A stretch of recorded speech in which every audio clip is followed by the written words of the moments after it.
Everybody, it's Aiden here once again, and welcome back to the channel, and welcome back to some sim racing stuff, as it's time to check out the brand new Nordschleife / Nurburgring DLC for rFactor2. Now, I'm going to be honest with you here. I'm not actually that big of a Nordschleife fan. I know that's supposed to be a sin, but believe me when I say that there are more tracks on the planet besides the Nurburgring. And if you know me, you'll know that I actually prefer Mount Panorama, or Bathurst if you insist, and I still get as much of a buzz after the millionth lap as I did after the very first. The Nordschleife? Yeah, it's good for hot lapping and a bit of a cruise, but for racing? Nah. But that's just my opinion, of course. But the buzz surrounding this track has been absolutely huge since Studio 397 announced it at the Sim Racing Expo last year, so actually just over a year ago now. And the forums have been inundated with when for the same amount of time. But relax, people, because it's finally here. So what I thought I'd do today is jump into the McLaren 650 GT3 and go for a spin around the combined circuit that you can see on your screen, which is the full Grand Prix circuit with the slightly faster GT chicane, and then the full 14-mile circuit that Jackie Stewart once called the Green Hell. So let's not mess around. Let's get to it. Okay, then here we are in the garage at the Nurburgring Nordschleife. The usual rFactor2 sounds are going on in the background. There's the klaxon, there's the talking man, and the annoying voice that goes around on a loop, and you just hear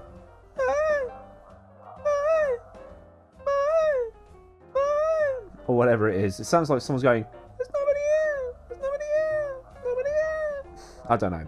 But anyway, we are here to drive the Nordschleife. Pluck first gear, give some jandal, and off we Trotsky. Have I lost force feedback? Oh, there we go. That was odd. Okay, let's see what you've got, 397.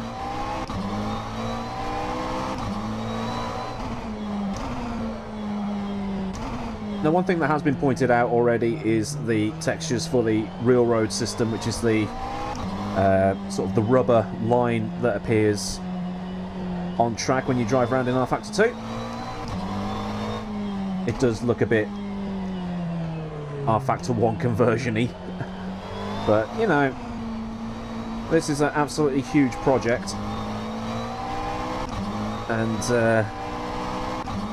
it's not deal-breaking, you know.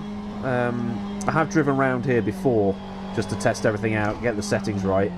I do advise, if you have got a lesser computer, to turn some of the settings down because this thing is resource heavy. So coming to the hairpin, but in places where the racing line is a bit wider, it does look a bit better. So maybe some more rubber just needs putting down, but I don't know. That's just the only thing I have really to complain about straight away. But this part of the track, it feels smooth. You get a nice feedback through the wheel. And I will admit, before we go out onto the Green Hell itself, I'm not an expert. I don't know every inch of this track like some people do. Like some of the people that only drive the Nordschleife in rFactor2, because, like I say, it's the only track in the world. But here's the chicane, the Grand Prix chicane off to the left there, the GT chicane here. And then in real life they'll cut that final corner and start a qualifying lap. But here we go. I don't know what that says in German. I did Spanish at school. I don't speak a word of German beyond Wohin gehst du? Ich gehe mit mir von Ost nach Süd. No, terrible pronunciation, but, you know, Rammstein lyrics are the only German I know, and bloody hell, it's bumpy up here. You get a very good sense of speed from the shadows and from the force feedback. Car wanting to bounce around. This is laser scanned, of course. It is the most up-to-date Nordschleife you'll find in any racing sim, as it was done, I think, just after they resurfaced it. As we come through Flugplatz into one of my favourite corners on the Nordschleife. taking that on the edge of grip, especially when I drove around here in a V8 supercar, which I'll probably leave a link to, because that was a good lap. This section tricky, trying to carry as much speed through this left-hander, and then my actual favourite corner on this track. Probably went a bit too deep. Give it some jandle on the exit.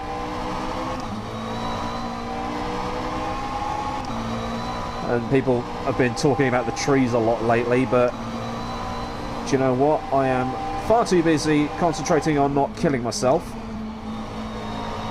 if it were actually possible to do that in a racing sim.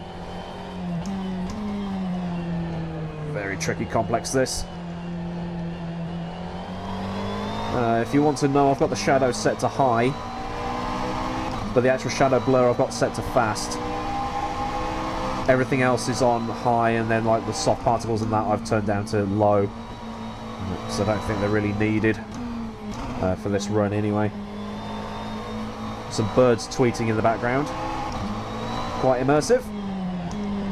Not sure you would actually hear them from inside the car, but it's a nice touch, I like it. Whoa! Some of these bumps want to spit you off. It just kind of adds to the challenge of it. I can understand why people really enjoy this circuit, because it is, oh shit, super long, and with about 147 corners. It really is a test of your memory, especially in long endurance races. But I just think it's oversaturated. That's my opinion on things. It's become a dick measuring contest for manufacturers lately. My 7-seater will get around faster than your 7-seater. And that left-hander there is where Lauda stacked it. Had his life-changing injuries. I'd almost forgotten Lauda was gone. It's like he's still here. And then this section flat out. Every bump so detailed.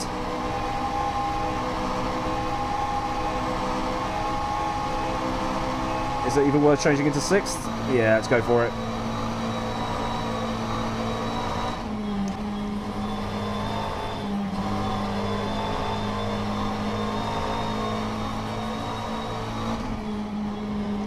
Oh, stay off the curves.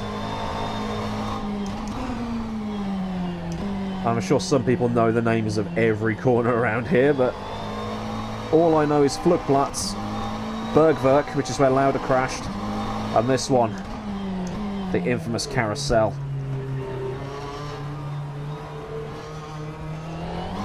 And I've driven around the carousel twice, on the tarmac and on the paving slabs, and they feel like two totally separate pieces of road. So the attention to detail in that respect is pretty damn high. Oh, I think the goal here is just to not hit a wall. You know, I'm not a ringmeister, and this final section, I divide the track into 3 parts. The first being from the start line to what I called my favourite corner. The second part is that favourite corner up to the carousel, and then this is the third part. I love the force feedback on that curb.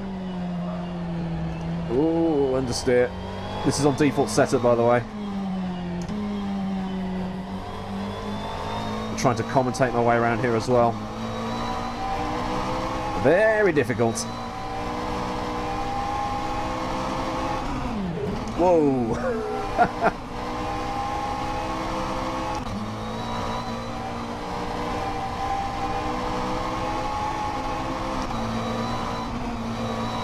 Damn a brake. Yeah, we'll cut that corner a little bit. Into 6 right, don't cut. Which reminds me, I need to do some dirt rally since I picked that up for free on Steam. And this corner's tighter than I remember in Assetto Corsa. Oh well. The mini carousel. And then this long right-hander before the Dirtinger hose straight. Okay, so that's another part of the track I know of. But I only know about Dirtinger hose because the FIA says you can't have any straight longer than this. Because there are rules. And the FIA likes rules. And this is the part where you just kick back and relax, so... There's the Touristenfahrten, which will be coming later. A couple of free updates. Under the Bilstein Bridge, which is where people start their timed laps on the Touristenfahrten. I always brake early for that bit.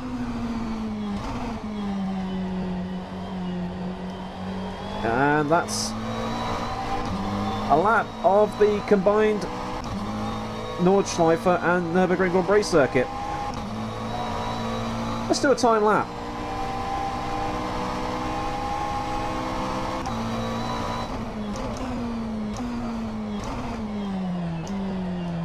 Come on, get turned in. Kick of oversteer on the exit. But I love how the track's now gone buttery smooth in comparison to the rest of it. The definition in the road mesh is pretty damn good. It's just that real road graphics that are a bit iffy, but I can look beyond it. I really don't care. Okay, I've spun off. That's a 360 that Charles Leclerc would have been proud of. The king of the pirouette in the 2018 Formula 1 season. And then we'll just yeet it across the grass. Easily kept under control. And the timing screen's got my number on it. Number 96. My number's 69, but we'll deal with it. A bit of deja vu on the exit. Into the Michael S. Almost crashed it again, but oh well, just testing the limits of what's possible. Let's see what braking on this...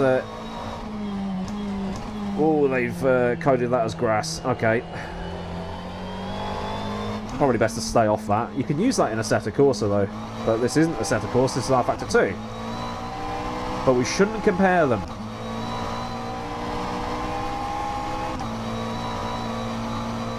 And then we'll just come through the chicane here.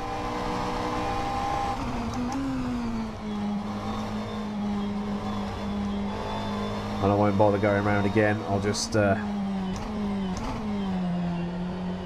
cut all this out.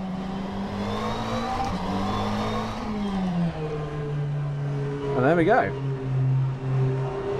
I don't even know where the pit lane speed limiter is, but this has been the Nordschleife for rFactor2, and I think a lot of people are going to have a lot of fun around here. It's what people have been asking for a very, very long time, and do you know what? I actually quite enjoy this version. I probably won't race a lot here, but you know, I'm going to be commentating on the Virtual Endurance Championship, which is racing at the Nurburgring Grand Prix circuit, so that's going to be an awful lot of fun. And if you have tested this out, let me know what you think. If you haven't bought it yet, you probably want to, because the price was £10.56 for 4 layouts. What's iRacing charging for this place? 12, 13 quid a time for each layout? I don't know. Good value for money, I think. So this has been the Nurburgring Nordschleife, and I've been Aidan Millward, and if you have enjoyed this video, give it a like, and if you want to see more clowning around, more of the biggest face in sim racing, I mean literally I've got a massive face, then be sure to subscribe for story time, sim racing, and pressing issues, and lots of clowning around and all that good stuff. Thanks as always, go out to my patrons on Patreon, and if you want to join them, then you can do so by following the link in the description box, or by clicking on the end card, which is coming up in a little bit of time from now. So that's it from me. I'm not very good at this whole face cam thing. I am learning. So until next time, I've been Aidan Millward. Have a cracking day wherever you live in the world. Have a cracking weekend, as this is going out on a Friday. And I'll see you all again very soon for another video. So until then, Goodbye.